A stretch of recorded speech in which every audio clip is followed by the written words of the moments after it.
What's going on, guys? Aero here, and welcome back to another video. Now in today's video, I want to talk to you guys about the sequel to The Legend of Zelda Breath of the Wild, as of course finally after so long we had a big Nintendo Direct that happened just a couple days ago, and the biggest reveal that happened at the very end was some more information about this game. And finally, after like 3 years, we can stop calling it Breath of the Wild 2, as now we have an official title for the game, and we even know the release date for when it's going to be coming out, which is May 12th of 2023.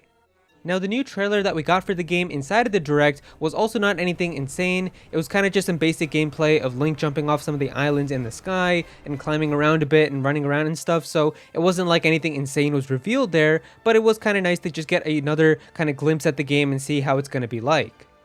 But what I really want to talk to you guys about in this video is the title for the game itself, because I feel like the one thing that we pretty much all know about Zelda games and the titles is that the titles are a very important part of the game, and I always do think it's kind of cool to just see how the title ends up connecting to the game, because it's kind of changed throughout the years with how we've gotten Zelda games. So with games like Ocarina of Time, Majora's Mask, and Wind Waker, all of those titles are actually physical objects that you can get inside of the game. There is like an actual object called the Ocarina of Time, an actual item called Majora's Mask, and an item called Wind Waker. But then since then, we've seen other types of titles like Twilight Princess, where there is actually somebody who is considered to be the Twilight Princess. And especially with like Breath of the Wild now, there is no item called Breath of the Wild, but rather it's more so a title about the concept of the game, where you're really kind of getting a breath of fresh air because of how this is an open game out in the wilderness.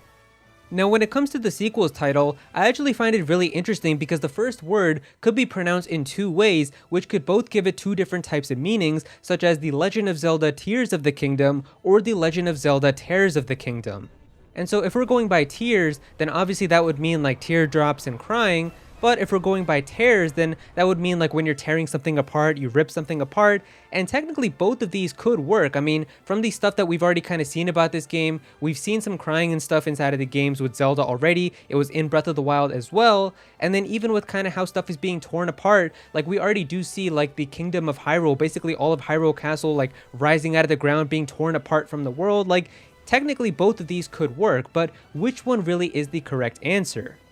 Now, the easy way to figure this out is to take a look at the Japanese title, where we can see right here that this is the Japanese title for Breath of the Wild 2, and if we take a look at that exact word and then translate it into Google, it comes up as tears, as in crying. So there you go. It basically means here that Tears of the Kingdom is the correct way to go about it. And if you want even more confirmation, Eurogamer actually reached out to Nintendo themselves and asked them what was the correct way to pronounce the title for the game, and Nintendo has confirmed to Eurogamer that it is in fact Tears of the Kingdom, as in crying.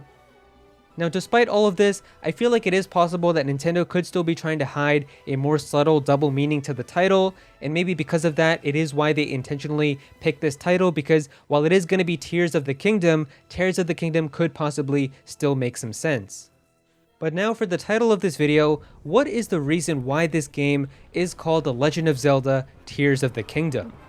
Now for this, there are so many theories that are being crafted by so many people about all of the reasons why this game is called Tears of the Kingdom, and honestly, I feel like this is definitely going to be a thing where it pretty much always is with any Zelda game, where after you beat the game and you see the credits and everything, the title of the game makes a ton more sense, and it's definitely one where after you beat the game, you can say like, oh yeah, the title is perfect for this game. I feel like that's the case with pretty much all Zelda games, but it is kind of fun trying to speculate and theorize about why the title is this before we actually play it. So I do kind of want to talk about that a little bit as well, because there are a couple of hints that I feel like they've already kind of teased at, especially from what Aonuma himself has said, and even kind of just what we've seen in like the trailer footage that we have so far. So Aonuma himself has already said that The Legend of Zelda Tears of the Kingdom, or when it was still called Breath of the Wild 2, is looking to be a little darker than Majora's Mask, which a lot of people already consider to be kind of one of the darkest Zelda games and even one of the darkest Nintendo games. So just the fact that he even said that is already making it seem like the fact that this is going to be called Tears of the Kingdom, maybe this game is really hiding a lot more dark secrets and kind of crazy things that are going to be really upsetting and kind of really grim. One of the more darker theories that I've seen going around is that Zelda is actually going to die inside of this game, and maybe Link is going to have to do something in order to revive her, or he's really just going to be going on this adventure without Zelda at all. And it's possible that maybe this could be the direction that they're going, as one of the trailers that we've seen for the game did kind of show Zelda falling off of a cliff, and we don't really know exactly what happens. Maybe it is possible that she really is going to be gone, and that would be a very upsetting thing to already kind of start off the game with, and it absolutely would make a lot of sense with the title, as you're really getting Tears of the Kingdom if the princess is just basically gone from this game. Like, there's a lot of crazy things that they can do with it. It's also possible that maybe the teardrops are a part of the gameplay, as in one of the trailers, we can see Link using like a new ability that allows him to turn into like a teardrop and be able to go through rocks and mountains and stuff, so maybe this is like a new rune ability that you get with like the Shika Slate or something. I don't know, it does seem like a pretty cool aspect inside of this game, and maybe the tears are going to be like a very important concept of this game, where maybe these tears give you new abilities and stuff. There's a lot of different theories and things that you can come up with for why it is called Tears of the Kingdom. And speaking of the Shika Slate, even if we take a look at the Shika symbol, we can see that that does have a teardrop on it as well. And especially when you are getting like new abilities onto your Shika Slate, they always do show like a teardrop falling onto the Shika Slate itself inside of Breath of the Wild. So maybe that teardrop is going to have some significance, and it's going to be connected to that as well. And then really the last thing that I've got here is, ever since the reveal for this game at E3 2021 last year, a lot of people have been pointing out that this game does look very similar to Skyward Sword, and I feel like it is kind of easy to see the similarities, especially with like Link falling in the sky and stuff. And something else from Skyward Sword that Tears of the Kingdom reminds me of is how, if we take a look at Skyward Sword, there was one aspect of it where you had to gather like these sacred tears inside of Skyward Sword from each realm, and because of how they were important inside of that game, maybe it is going to be something along those lines inside of this game as well.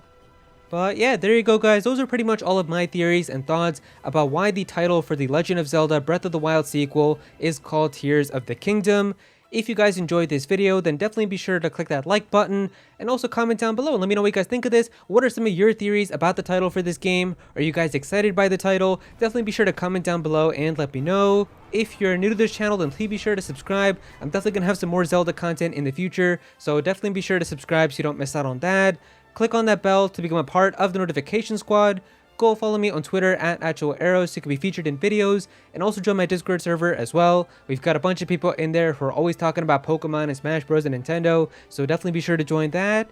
And yeah, that's pretty much it. Thank you so much for watching.